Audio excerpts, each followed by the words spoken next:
on the agenda by electronic media. Are there any questions or discussion on those?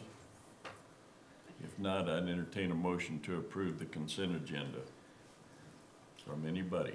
So moved, Mr. Chairman. Okay, we've got a motion. Do we have a second? I second it.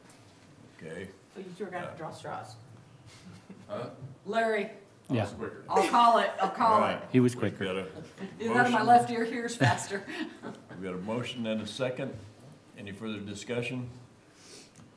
All in favor of the motion, say aye. Aye. Opposed, same sign. Motion carried. First item on the agenda that we've got is kind of just a little cleanup thing, and we do this every year, where we temporarily assign the duties as secretary to Nicole. That way she can go ahead and officially keep our minutes and keep track of what happens, send out notices for the meetings and those kinds of things. So I would entertain a motion to approve the assignment of secretarial duties to Nicole Hahn. I'll make that motion. Okay, Ron got a motion, Sam second, all right. Got a motion and a second, any further discussion? All in favor of the motion, say aye. Aye. Opposed, same sign, motion carried. Public comments. Have we got anybody that's not on the agenda that would like to make any comments? There's not. There being none, we'll move forward with the agenda and go right straight to Ms. Duval. Good morning. Good morning. Good morning. I would mention, this is probably as good a time as any to make mention that there was a question raised about the regular meeting in January that was before the annual meeting. We had an executive session, and following that executive session, there was a motion made to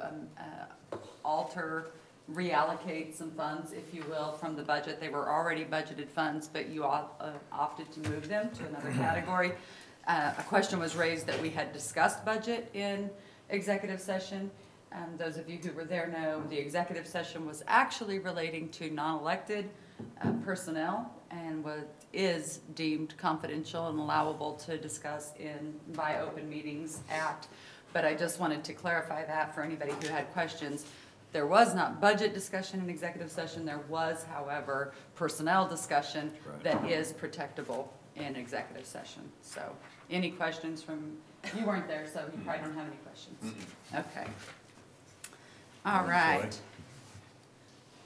Good morning.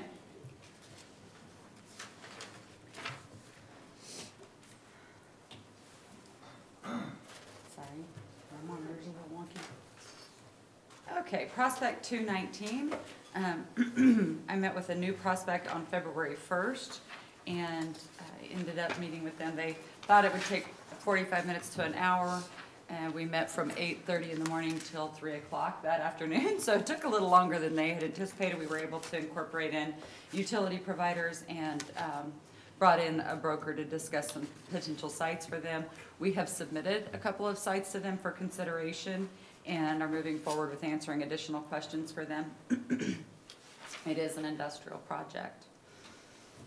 Project 1018-1, we've not heard anything further. This was an existing company here that's expanding into a new line of business, and we've submitted some sites to them for consideration. God bless you. Thank you. Project Birmingham is moving forward. We're assisting them still with their workforce development issues. We've provided them with a comprehensive workforce development recruitment plan as well as training plan, and are assisting them in forming some community partnerships that we think will be valuable to them as they move forward. 718-1 is an industrial company. They have visited sites and will follow up with us. Excuse me. Prospect 418-2, this is an agricultural company. We have assisted them through their process, and they're continuing to work with Neighborhood Development Office. they did submit a tax abatement request, which has gone through the committee, but has yet to go before the county commission. It was supposed to go before them at the first meeting in February, and the attorney wasn't, the county's attorney was not finished with reviewing the memorandum of understanding, so we're hopeful that it will be on the first meeting in March. Flat Mountain Brew House is up and running. I think most of you have probably had the opportunity to go there. And they will have their ribbon cutting this weekend, Saturday, weather permitting. So certainly you're welcome to go and enjoy that. And what time that is? 2 to 4, 1 to 3, 2 to 4, 1 to 3, 2 to 4. 2 to 4, yeah.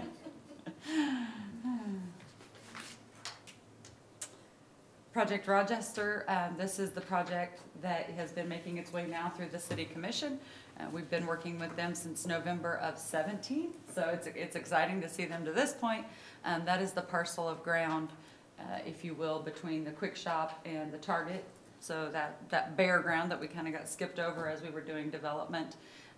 There's been a lot of challenges. That property's obviously been a little bit of a blight in the community, especially considering that falls in a very nice retail district going out towards the Walmart and Applebee's and so forth. So we have worked with multiple folks on getting that developed, and really it came down to, if you couldn't do both parcels of property at one time, it was going to be a real challenge to manage the drainage concerns that exist with that property, because it is one of the few hills that we have within our business district. So we feel very, very pleased that we've now got a developer moving forward with that, and they have submitted in a request for a tax increment finance district to go before the city commission coming up next month. So just so Does that you're go all the aware. way back on the hill to the apartments? To the O'Brake property, that's Okay. correct.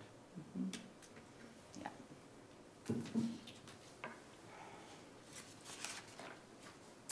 Value-added ag, I had another, I didn't update it on this because the meeting was just yesterday morning, but I had an excellent meeting yesterday morning with the farmers, the ag producers that we've been working with on this project, and they invited in, there ended up being about 16 young ag producers that attended the meeting yesterday morning, and just wanted to talk about what we can do to move the project forward and how we can really work with our ag producers to ensure that they can be profitable going forward and create opportunities for them to really control their own destiny a little better than they can in today's marketplace.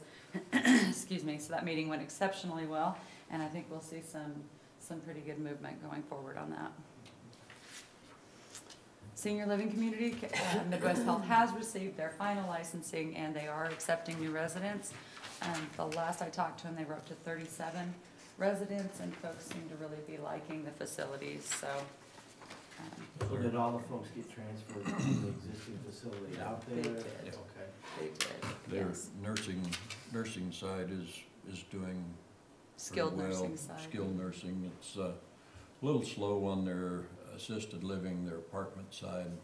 They're looking for, some little bit of help and get the information out and that kind of thing, that they're now open and accepting residents. So if you hear of anybody other than me that might like a nice place to stay, why?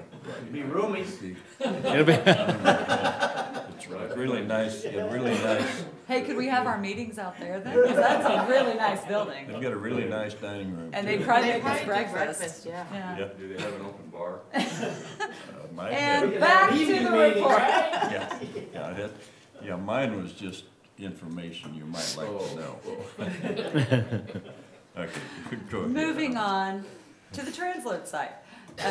We do continue to have, I'm not sure if I've talked with the board about it, but we do have updates with Kansas Department of Transportation on a quarterly basis, where they check in with us and make sure that we're continuing to move forward with the project. Obviously, as you guys are well aware, our transload site is 100% full right now with storage, but they like to know if we've marketed the sites to new industries, if we're working for, bringing in aggregate or bringing, bringing in some other product that goes in and out and that type of stuff. So we do stay in touch with them on that.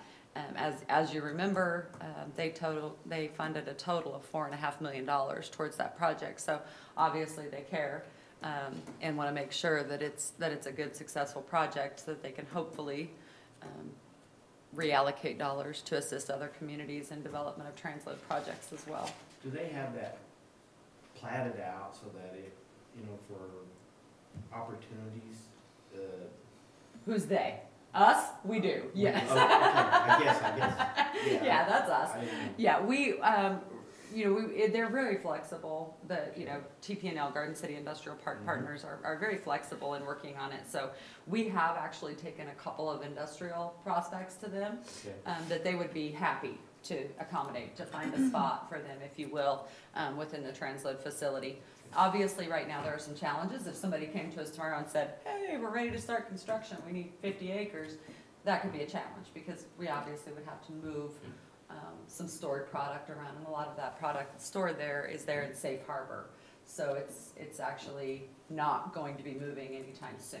Okay. So there would be some challenges to that. However, our final goal, and exactly what we presented to Kansas Department of Transportation when we designed this, we knew that we would have a substantial amount of storage in the short term. We at that time figured through 2021. That may actually go longer than that now. We'll see. But the intent all along was that it would then be available as storage started slowing down a little bit. There would be sites available for warehousing, distribution centers, industrial projects, manufacturing firms, that type of stuff. So absolutely, when we drew it up, and Steve Crouchwell happens to be sitting here today, but we absolutely drew it up with the idea that it could easily be parceled off as needed. And those parcels are available either through lease or purchase. We just have to negotiate that, obviously, with Garden City Industrial Park. So, Thank you. thank you, that was a good question. And we've been working with a business that was interested in relocating into the core district. They've had some discussions and partnership with some folks that we suggested may be good partners with them.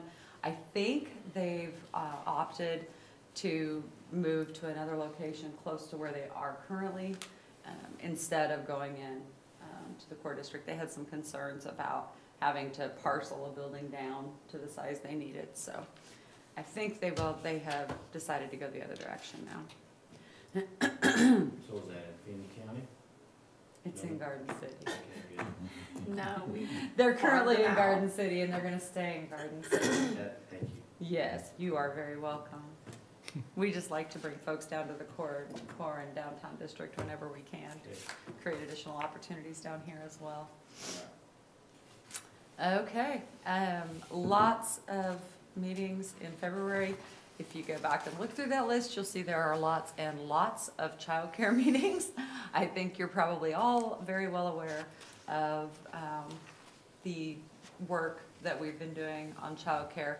There was, the 8th Street facility did close, unfortunately, at the beginning of this month, but we are continuing to work towards the systemic, sustainable solution that we've been working on for the last 2 years. We had a good discussion with our public partners last week and are now moving forward with private company and employer discussions to move forward with that.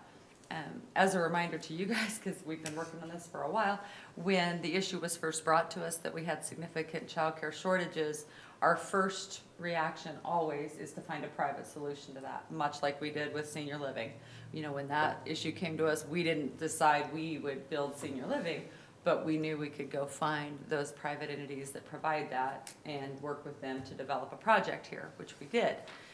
When childcare came up, we really had kind of that same sense. The hope was there was a private company or a chain or franchise, something like that available that could come in and provide that. When we researched that, however, about the least expensive care that we found in any of those was about anywhere from $240 to $300 a week for childcare when they come in and provide it. Our community is not even close to the state average, which the state average is $190 per week. People in our community have not even been playing anywhere near that in the past. So we knew that that would be a significant challenge and probably wouldn't solve the problem for most of our workers in our community. So we instead opted to look at a grassroots solution, if you will, and bring our partners together. And as it turns out, you know, I can say in retrospect that it was absolutely the right decision, and probably would have been the right decision even if we could have gotten affordable private care to come in, because quite frankly, it turns out that we have a lot of really good experts in this community related to child care and early childhood, and I think we're going to end up having a much stronger solution in the end than we would have had we brought an outsider in to provide that care. But it's certainly been more of a challenge to design that because we've really had to start from zero and design what that's going to look like. But in the end, I believe we'll probably have a much better solution than we would have had otherwise.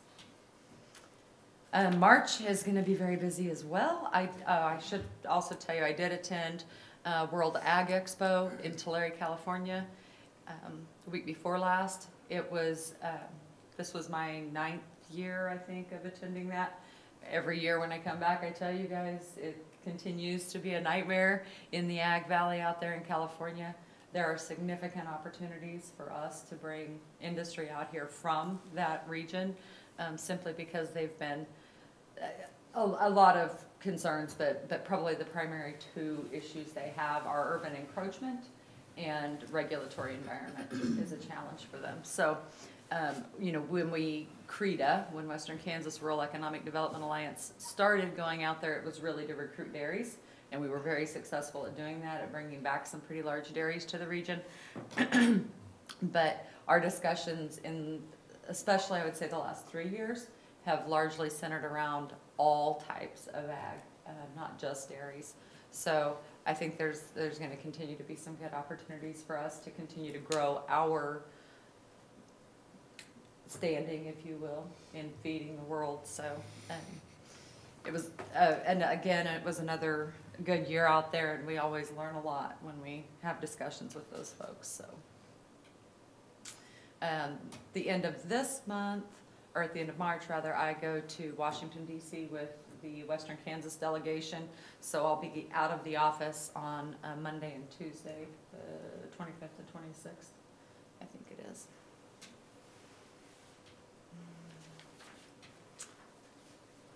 There you go.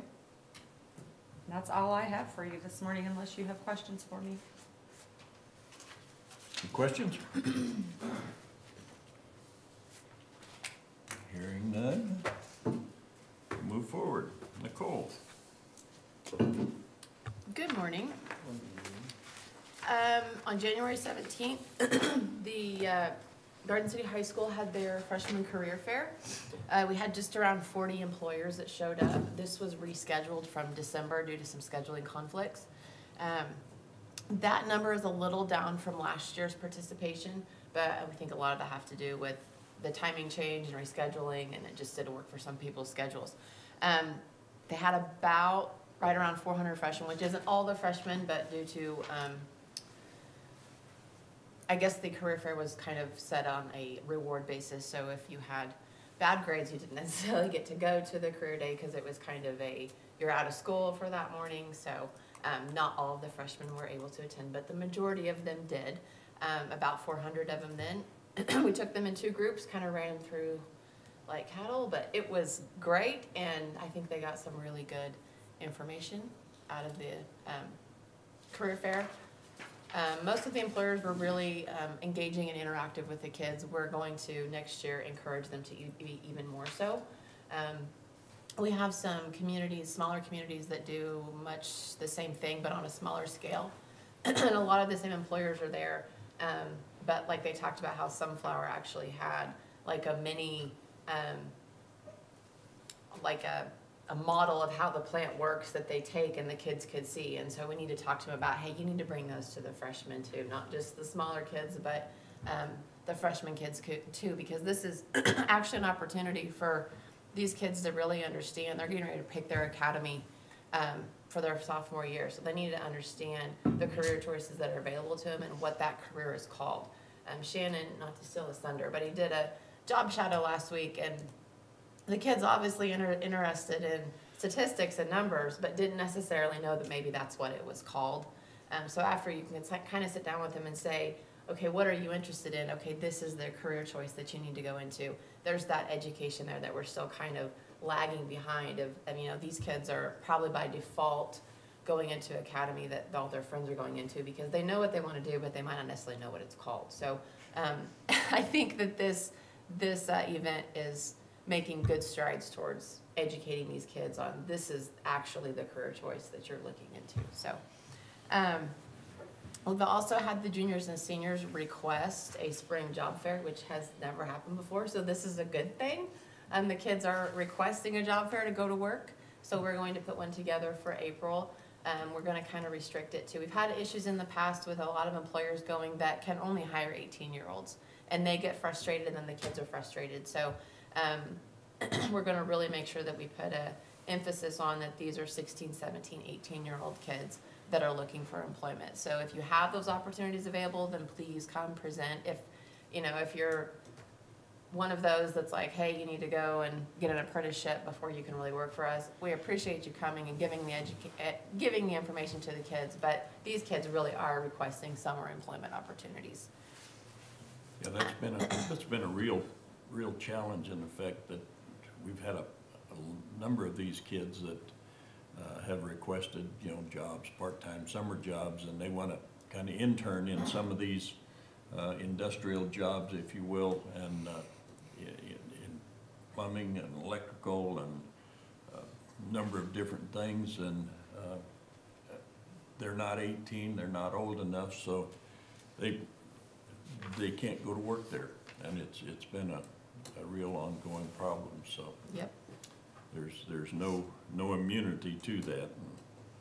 And we're also continuing to expand the Youth Development Committee on a regional basis, like Lana said, due to the childcare crisis in January. That kind of took up a lot of time, but we'll get back on schedule with offering Youth Development Committee to, I think we have kind of identified right now, we'll try Holcomb and Scott City, and they seem to be pretty receptive to doing those types of events that we've done with the high school. So we'll move forward with that. The college has agreed to help us move forward in that initiative. So one more partnership that we have with them.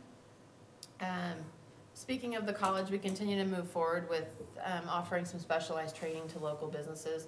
We've been working pretty closely with one of the local banks to kind of take some of the pressure of the orientation process of new employees off of them. Obviously, there's some things in a bank that they have to offer because they're FDIC specific training courses, but there's a lot of things like customer service that the college can take off their plate and really help them with. So they've been great, put together a syllabus for them, let them choose and kind of pick their own program. So I think they've been pretty impressed with that, and they've also, not only the orientation part of it, but we've also put together a very specific thing for them that's going to allow their employees to continue their education for college credit if they so choose. So that will be good. We're working on job shadows, kind of like on the career fair / job fair type thing. We're looking into job shadows. This came up last month at our large group meeting for workforce. And I think we'll start with the younger kids. We have had some requests in the high school that they are really pushing job shadows for these kids. So we'll move forward with that. We're also kind of brainstorming that I think for the most part, job shadows tend to get stuck with the younger generation, but we have quite a population of adults that are in the correction system, and we feel like the job shadows could really work for them to make sure that they can get into a job that they can do, that they enjoy, to make sure that they can stay employed, which will hopefully keep them out of the correction system further. So we're working with Kansas Works on that, and Tina seemed pretty excited about moving forward with that. As far as anything else, do you guys have questions? I think that's all I have. Any questions? Good job.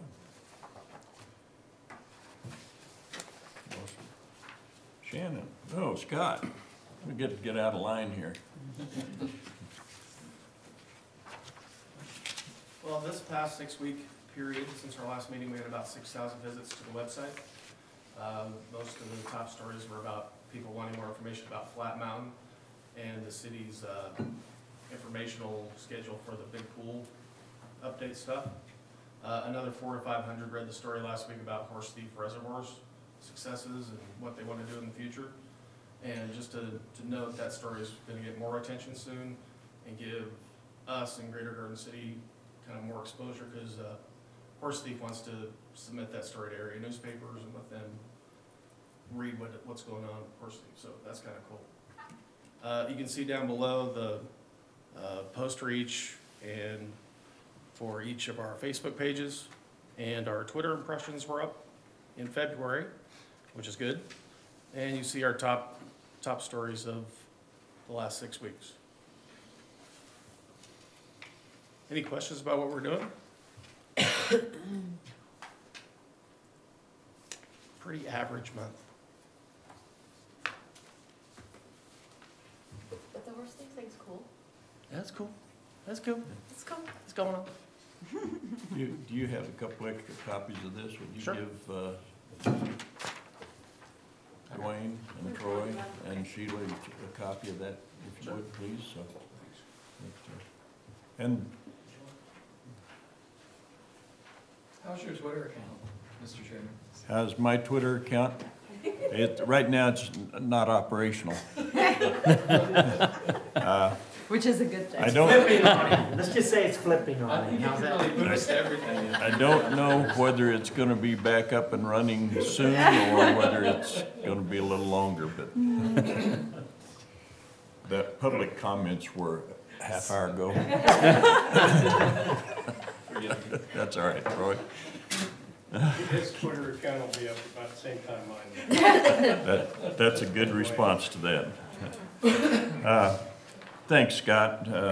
Appreciate that. You get some really good exposure on some of the stories, and if somebody's got something that you think would be interesting, but maybe it hasn't gotten out or hasn't got the notoriety that you think it might ought to have, why, give Scott a holler and give him the idea, and he'll more than gladly search it out and do a post and do some stuff for you on it. So we're always glad to make that stuff happen. So, any questions, Scott? If not, Shannon, talk to us about your stuff. Good morning. I'll touch really quickly on that job shadowing. That was a really positive experience. The kid was a freshman kid from the high school who was mathematically inclined, but like Nicole said, didn't really know what he wanted to do.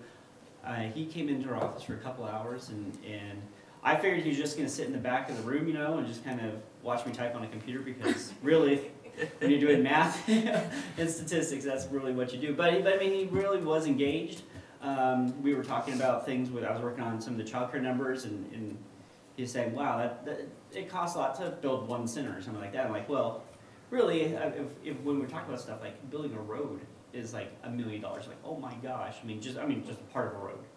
And so we actually spent some time looking at things like, remember that sheet that I had that we had for KDOT when they came, that said the public investment for the different parts on the east side of town, and then how much private investment that resulted in, like DFA and all that stuff.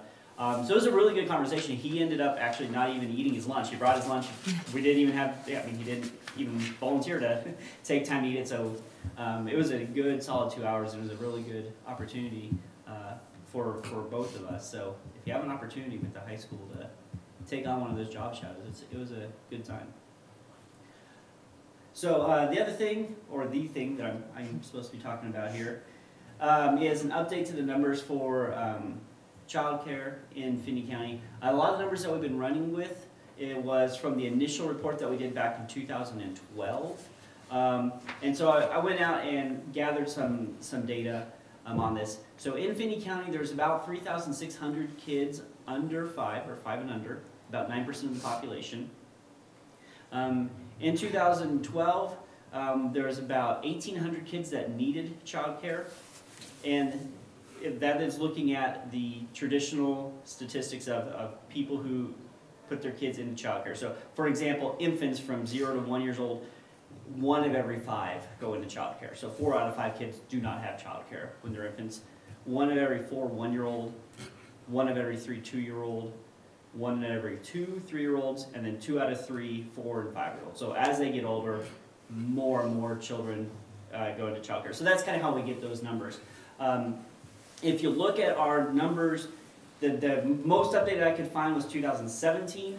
We're about, so we were short about 485 slots before. If you look at the more recent numbers, we're short about 700 slots. And that number was published before the recent other things with the childcare. So we're higher than 700 slots right now. In Finney County, we do have 47 home daycare providers, which is good. But to put this into perspective, I talked to Russell, and they have the food program out of there. And so what the food program is, if you have a center or home-based provider, you work with them to be able to get reimbursed the food program money back. So they work in a 10-county area, and in 2004, they had 170 programs that used the food program in the 10-county area. In 2013, there was 100. 2019, this is current count, 88. So from 2004 to 2019, we about halved the number of people, of organizations in the 10-county area that's using that food program. And that's not because nobody's using the food program, it's because there's less and less of those programs. What was your 2004 number? 2004 was 170.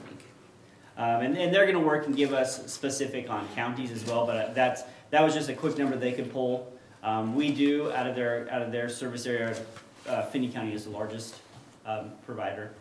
So that's a good indicator of how the trends are going with home daycare providers. Remember, some of the problems there was we lost the license and registered. So now we just have licensed. We don't have registered home providers anymore. So there's a lot of regulatory stuff in there. And then an update on the average cost in Kansas. Yeah, we have been going with 190. If you look at the most recent data, it's about $200 a week for child care centers, nonprofit child care centers. It's about $300 a week for for-profit at the minimum. $300 a week for for-profit child care centers. So again, the average cost that we are paying in Finney County is significantly below that. So that's a little bit of updated numbers. Any questions or anything? I do. You said there's less programs now? Yes. And is this maybe the reason why we have less childcare? So yeah, so part of the reasons why we have less childcare is one, we used to have home daycare providers could be licensed or registered. And if they're registered, they weren't checked as often as licensed. They still had to do some regulatory checks. But that program went away, so you couldn't just be registered. So there's a lot of people that exited from being licensed at that time. That's one issue. Another issue is that we've been growing at the same time. So as it gets harder to have childcare, we've been growing as well, so we have more kids. So that's another reason why we have a growing disparity of need.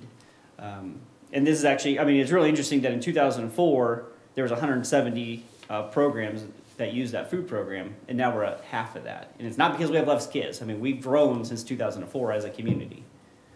So those numbers you came up with as far as the kids from, was it 4 to 5? How many daycares are needed for the area? For the area, if we talk about doing the smaller format daycare, which is at 59, it's right under that 60 threshold. We're looking about doing 6 daycares, 6 to 7 daycares. Again, that need can be made up in different ways. It doesn't have to be made up through daycares. It'd be great if we can get more home providers as well to get a variety of care. But if we just said how many centers are we going to have to build, it would be about 6 or 7 of those smaller footprints, or a little bit less of those if you had a larger footprint childcare center. And that's just for Finney County. And that's just for Finney County. And I should note, we talked to KCSL, I got some KCSL numbers, and they have a significant amount of kids that are coming in from surrounding counties. So when we're talking about the need for childcare, I'm just talking about the need for Finney County kids, not from any of the surrounding counties. Like, I mean, I know people who come in from Syracuse and they use childcare here as well. So our demand might even be a little bit higher than what we see here, just because I'm just looking at Finney County's specific demand. So they're working here and they're bringing their kids here. Right. Because they're close to their kids. Right. Yeah. So if they get sick or Yeah. they have. Yep. And you know, one of the other things that is driving this, and we've discussed this quite a bit, is, you know, the average age residents in Finney County is like 39 or something like that. Less than that, Less than 29. 29. Our median So, age you know, is so when you always look below 32. at an average age of 29, these are still, you know, child-producing families, and most of them are two 2.5 kids. yeah, 2.5 kids, but most of them are two-job families. They're, you know, both parents work, and because of this, the childcare requirement is great in Finney County. And you know, as long as our average age is this young, we're going to see that and more of it. And that's a good thing. I would also mention though, you know, from our standpoint, I think, again, initially, we really thought there surely was a private solution to this. As I told you, we found out there's not a private solution to this that easily fits the needs of our community. But really, as important as providing the care, which really does take care of today's workforce and helps today's workforce to be engaged with their employer and able to build their careers and so forth, I think what we probably feel as strongly about is the fact that the sooner we get the opportunity to get children into early learning programs, the sooner we have that opportunity to start impacting how they learn and how they react to the world around them and how they interact with the world around them. So one of the real positives I think that we're gonna see from this is because of the approach we've taken by incorporating in our school district, our early childhood specialists, our community college, is that we're gonna really have the opportunity to impact the workforce forevermore, because we're gonna give these kids the opportunity to be better prepared when they enter into kindergarten. And kindergarten readiness is a really big, measurable outcome right now for school districts. The state is expecting them to have kids prepared to enter their program. That can be a real challenge if you're not getting to interact with those children. The other challenge that we really have nationwide is that most funding starts when the child is 3 years old. What we know now, that's a very old research that was used when they established those. That's been in place for many, many years, where they've had 3-year-old and up programs. What we know now is that really by the time the child is 1 year old, their brain has already formed so far down the path that many of their behaviors are already set. Their interaction with society is pretty well already determined at that point.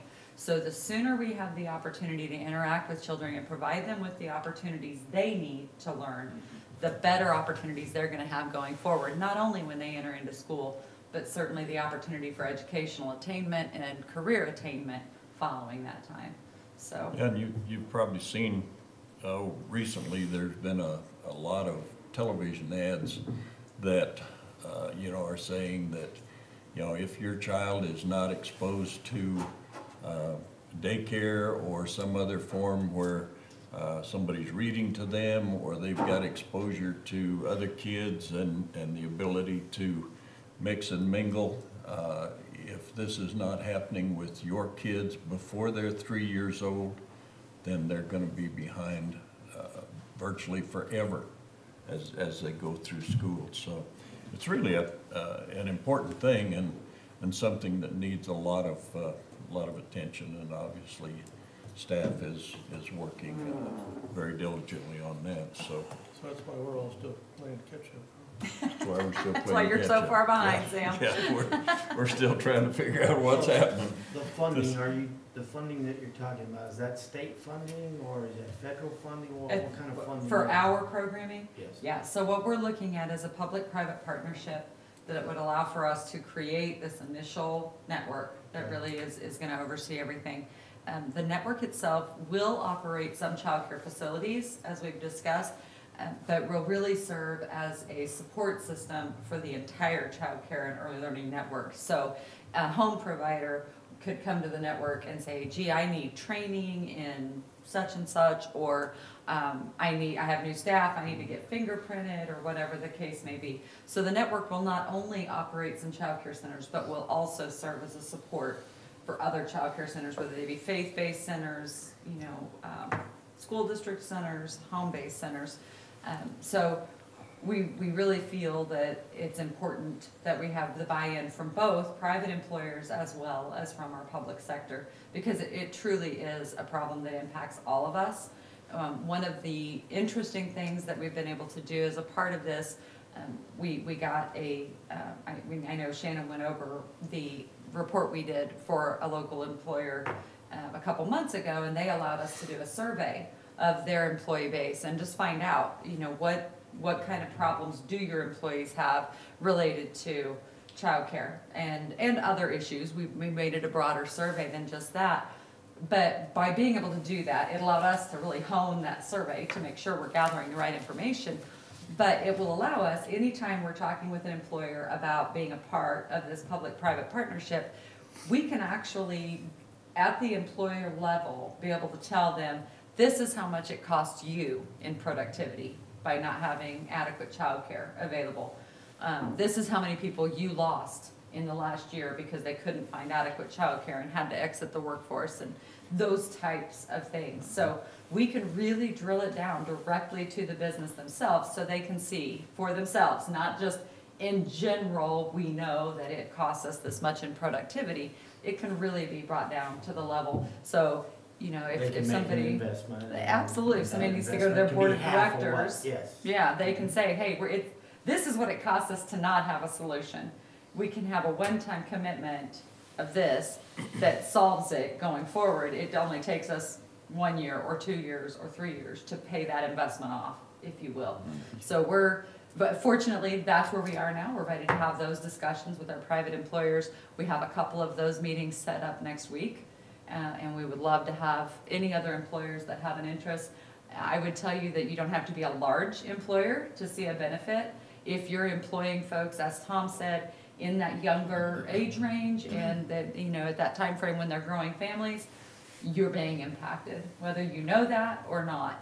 One of the things that we discover is a lot of people don't tell their employer why they're not able to come to work. They just take a sick day, and as it turns out, that sick day wasn't because anybody was sick. It was because they didn't have childcare available for the day. So there's things like that I think people just need to be aware of. But I would say any size of employer that has an interest, we'd be happy to have them reach out to us so we can sit down with them and discuss the opportunities and how this solution could work for them. Has this been brought up to the school systems too? The school district is intimately involved in Okay. Garden City. Yeah. We have not done anything with the Holcomb School District. We've not ever heard of, I have never had anybody in Holcomb tell me that they had childcare issues. So I don't know if they have the same issues there. I was just talking in general. though. Yeah, but, oh, absolutely. USD 457 is an integral partner Yeah. in this, absolutely. Okay, Thank you. thanks, Shannon. Thank you. Got any more questions for Shannon that Nicole or Lana or anybody can answer? No, but not anything. Okay, good enough. We'll move on. Since we got Mr. Cottrell out of bed early this morning to be here, looks like he could have slept another hour and been on time, so. Steve? I hate it. Good morning. Good morning. It's really weird being here. It's really weird seeing you here. It's not as weird as the time I came to the city commission meeting, but Okay. it's definitely strange. Okay, for a long time, I'm sure some of the old timers will remember that on Lana's recap, there was a topic called certified sites that she would gloss over about every time. And that's because it was a great idea, but there was nothing ever in place to do that. In the last couple of years, the Kansas Economic Development Alliance has been working on establishing a certified sites program for Kansas. We finally got that done, and if you have a program, then you need somebody to run it. And since I was retiring, a certain blonde-haired lady to the front of me suggested I contact, come out of retirement and handle this on a contract basis. So I am under contract with CADA to administer this program. We finalized it last October at the annual meeting in Mulvane, and I've been anxiously waiting since then for someone to submit an application so I can actually feel like I'm earning my salary with the organization.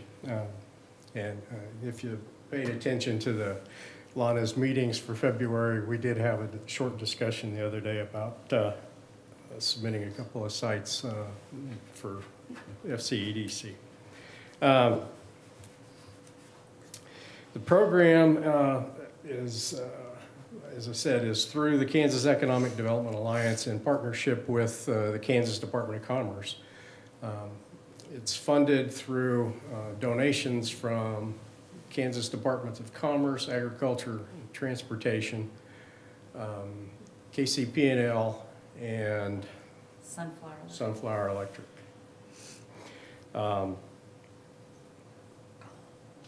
So it's got backing of state agencies that are directly involved in economic development, as well as some of the bigger players that benefit from economic development, namely the utilities.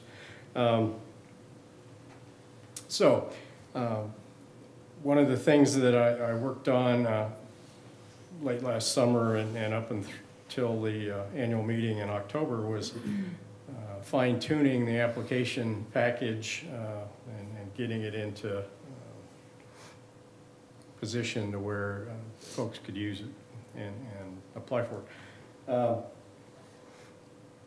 So if someone is lucky enough to submit an application and it meets all the criteria, their site will be certified for 3 years. We'll do an annual review just to see what's changed. But then they're able to market that particular property through the Land One information system. Lois. Yeah. See, I have to prove to you that I actually kind of know what I'm. And there's a special little logo you get to put on. So, but it's a 5-section application. First couple sections are basic ownership, property information, what size is it, where's it at, things like that. But if you've ever been involved in a due diligence effort from an actual prospect that's looking at a piece of property in your community, essentially everything you do to get your site certified is what you have to go through with a prospect that is serious. So what this is allowing you to do is have 99% of that information available for you to just copy paste into whatever format a prospect has that's looking at your community. So you'll go ahead and you'll get a phase 1 environmental assessment done on the site so they know that it's clean, or if any issues are out there, what it might cost to mitigate, or the landowner or developer knows what they have to go through. You'll have geotechnical information available so they know if there's going to be any special foundation requirements or anything that might impact the cost of building a facility on that property. And then we talk in extensive detail on all kinds of access, whether it's how you get to the property from the highways, air service. We don't have ports in western Kansas, but there are some areas in southeast Kansas that do have some proximity to river ports in Oklahoma. We get into a lot of information on utilities, not just who the providers are and contact information, but if the gas line, for instance, has not yet been extended to the property, what is it going to take? How much is it going to cost? Who's going to pay for it? Same with water, sewer, electric. You have all of that information available so that a prospect that's looking at things can say, yeah, this community is ready. They want us. It's a very good marketing tool for you. And then there's just a section on community information, which is what I call the smoke and mirrors. All the stuff you're going to do to sell your location against the guy 50 miles down the road or 60 miles down the road. An application gets submitted. I review it in detail, and then there is a technical review board that overlooks what I do, and they're the ones that actually determine whether or not the site will be granted certification.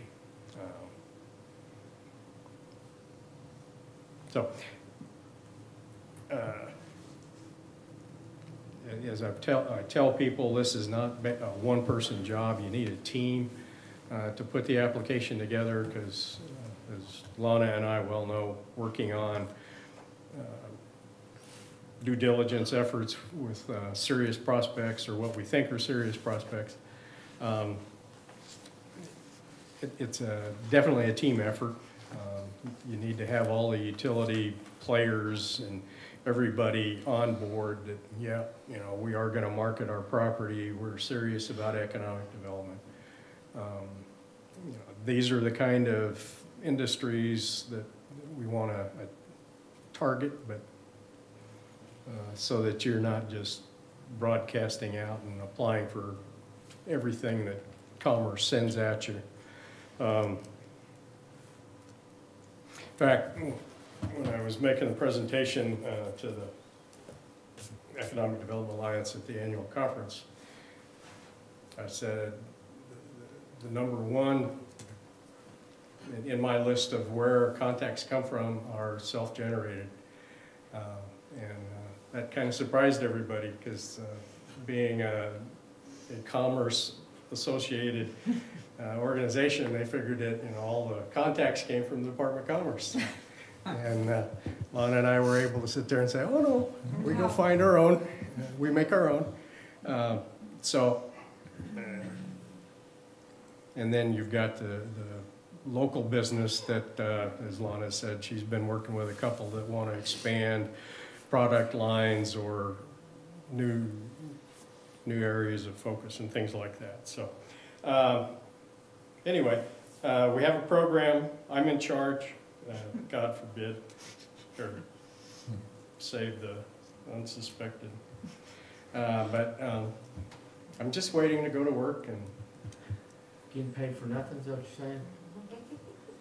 it feels that way, but I do things, so. Is this something that we as an organization of economic development needs to subscribe to, or is this just available for tracts of land that we think we'll develop and need to get certified, or how?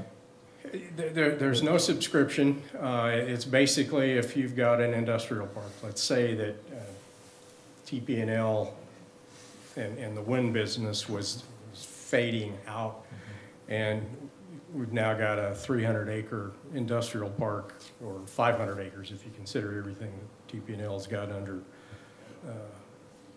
cover. How do you market that? And as Lana said, we've got preliminary drawings on how you would parcel out the old ConAgra site, but The good thing with industrial properties is you don't have to physically have a detailed plat. You can chink that out as you need to, when you need to, so that you don't have quite the residential or commercial type platting constraints that you would have. So, and as a member organization of the Kansas Economic Development Alliance, there's no cost to the corporation to submit any applications. If, let's say we've got an economic development organization in a smaller county that may not be a member of CADA, we set the fee a little bit higher than the annual membership dues. So it's an encouragement for them to join and become part of the organization. Okay. And you're learning tools from me right now. Okay. Yeah. So,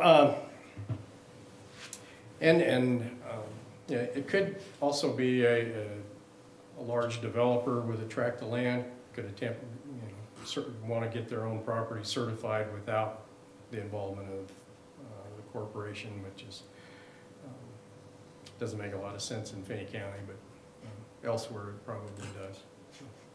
So do you do the certification process? You go out and initiate all these things, or I wait for does this people come to send them back to me.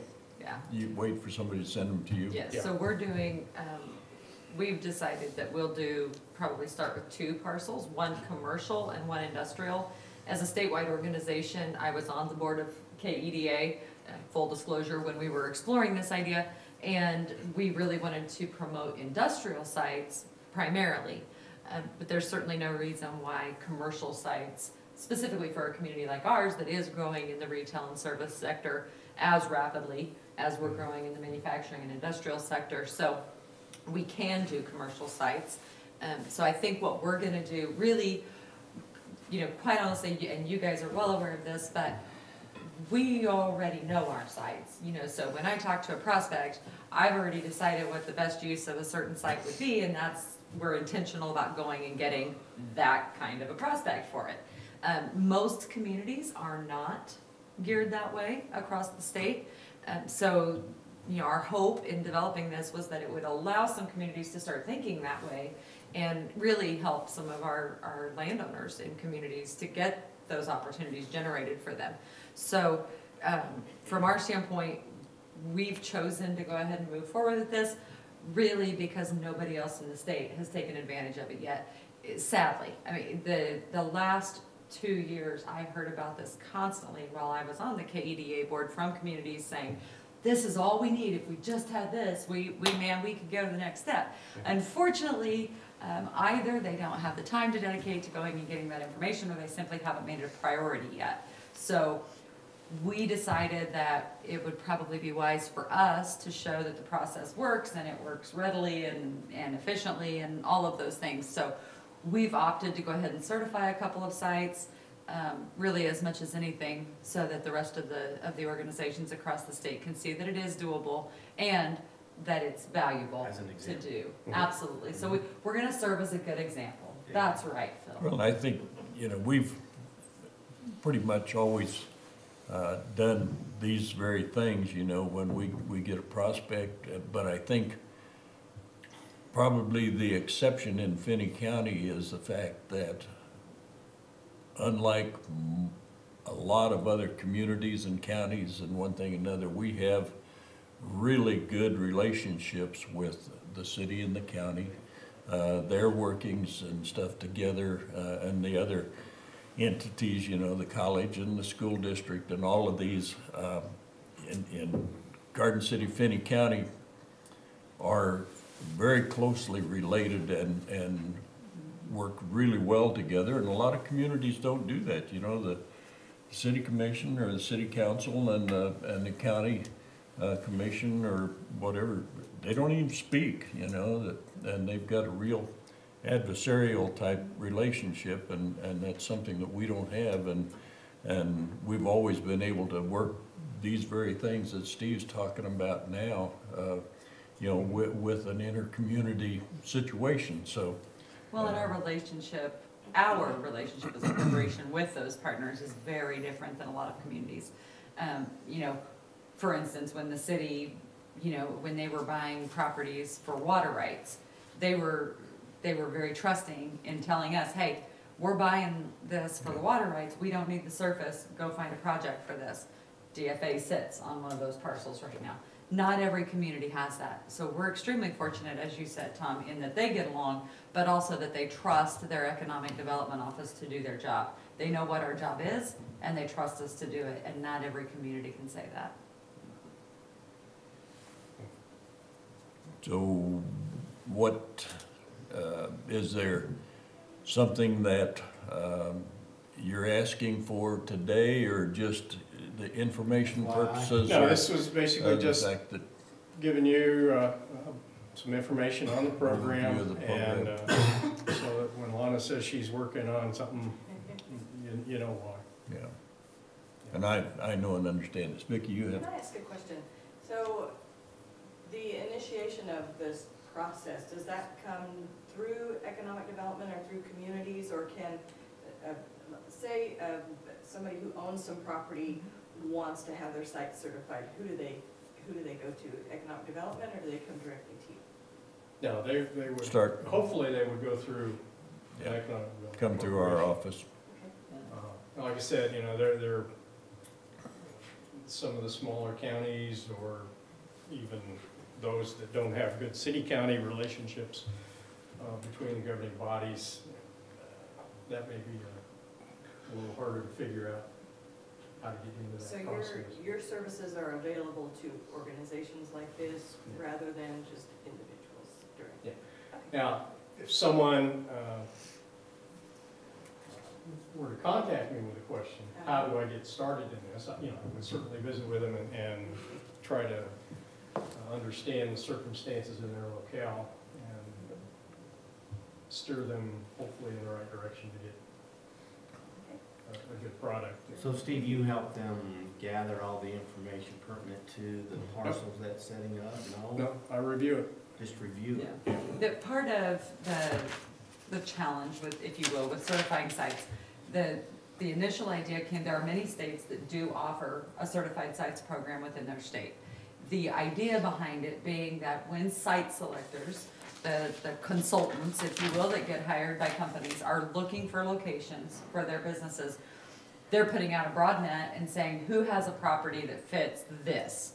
So if you've certified the site, the idea is that you're gonna be a leg up over somebody who just says, sure, we have 100 acres available.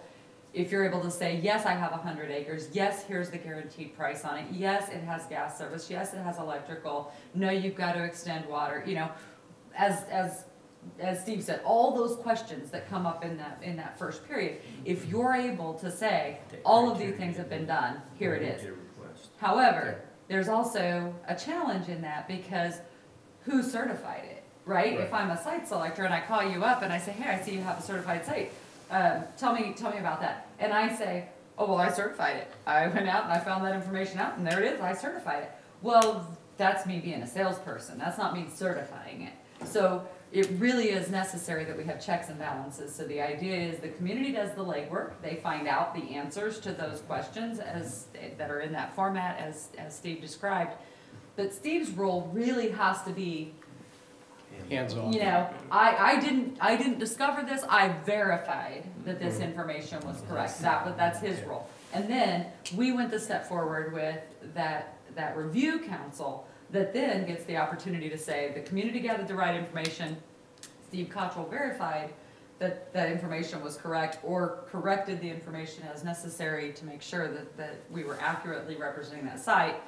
So there's these 3 layers that go through there to certify that, yes, all of the things that we are saying about this, to the best of our ability, are true and are verified now by 2 additional parties beyond that. The hope in that being that a site selector can truly look at a project in Kansas, and if it has that certified site seal on it, they can trust that that due diligence really has been done, and the property is as it's been represented to the best that we can do without it actually being developed. Well, and a lot of times when we receive the RFP, it's like a 2-day turnaround time. Oh, yeah, I'm And- working on one. I got Right, last that very night. well. So, Let's I do mean, tomorrow. a lot of Or them, do those today, communities by just end of the aren't, day. if you don't know your properties, Yeah. Well, most communities aren't able She never to. gave me that much time. We knew about it I way didn't want to before. spoil you, Steve. Jeez. Okay, so you're working on pursuing this and you're Yeah. gonna. Yeah, okay, we'll proceed with present it, so. probably a commercial site and an industrial site and hopefully get those worked up and through the process and all the way through with the Steve's part of it before the end of March, and then it can go before that oversight board as well. I think this would be very, very good to have, and of course, you know, when we get a prospect that really appears to be serious and everything, and we sit down to go over this very information, if it's already certified and everything, we'll really be ahead. But when we have that prospect, then we sit down at the table, and the city and the county and the utilities are all at that table, and we proceed at that point in time, and things really move forward and are pretty positive. So this would just give us a little bit of a head start on all of that procedure, so. Yep. Okay, very good. Thanks, Steve. Thank Any you, other Steve. questions? I'm gonna go take a nap. Yeah, you go back home and crash. Thanks, Steve. Thank you. All right, old business, do you have anything further to add other than your disclosure at the start of the meeting on? No. That was really other, just as a reminder for me to tell you that that question had arisen and we had quashed those concerns by explaining that it was indeed personnel discussion in the executive session itself. Okay. Chamber banquet is coming up on March the 7th. I think Nicole put out a notice for anybody that would be interested. I think we do have a few seats We've left. got a If few. anybody hasn't. 3 seats left. We've got 3 seats left. You're going, are you sitting in Black Hills or Nope. you He's sitting sitting with with us? All right, good. Larry, if Be out of town. you're out of town, okay. Ron would be glad to have you join us if you'd like to. So give it some thought. If, Steak Do we, dinner. do we sit with the group? You sit at the Yeah, table you- and you're welcome to bring your wife. Yeah, Mhm. welcome to bring your spouse along. I'm gonna ask Steak Just dinner. let us know. You're gonna ask Susan. it'll be at Horse Good, I think, social hour or mingle and silent auction and stuff starts at like 5:30 and dinner at 6 or something like that, so glad to have you. Next month's meeting, March 27th. You have, we need executive session for 15 minutes, 20 minutes? 20 minutes. 20 minutes, all right. It's 8:38, 8:39, I would entertain a motion that we adjourn this meeting to executive session for 20 minutes, starting at 8:40 and be out by 9. So move. Got a motion, got a second, any discussion? All in favor say aye. Aye. Opposed, same sign. Motion carried. We will adjourn this meeting and re-adjourn. Thanks for coming, Sheila. Thank you. Thanks, Vicki. Good to see you here.